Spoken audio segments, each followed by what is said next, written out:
L'actualité à l'étranger, toujours dominée aussi par le conflit en Ukraine. Pas de répit sur le terrain dans le Donbass où les forces russes accentuent leur offensive, notamment ce premier assaut lancé sur l'usine Azovstal de Mariupol. Côté européen, à Bruxelles aujourd'hui, la Commission propose un nouveau train de sanctions contre Moscou. On en est au 6e depuis le début de la guerre. Bonjour Maud Descamps. Bonjour. Alors un embargo sur le pétrole russe va être proposé, mais pas seulement. Oui, et c'est une décision qui était très attendue. Un embargo sur le pétrole russe, un embargo progressif, puisque Bruxelles propose d'arrêter d'ici 6 mois les importations, le temps de trouver d'autres voies d'approvisionnement. Il faut savoir que ce pétrole russe représente environ un quart des importations européennes. Une décision qui était nécessaire, a estimé la présidente de la Commission européenne, Ursula von der Leyen, devant le Parlement à Strasbourg, mais qui ne sera pas sans conséquences.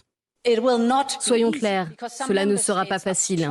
Certains États membres ont une forte dépendance au pétrole russe, mais nous devons le faire. Aujourd'hui, nous annonçons un embargo sur le pétrole russe. Cela concernera le pétrole importé par pipeline et par bateau, brut et raffiné.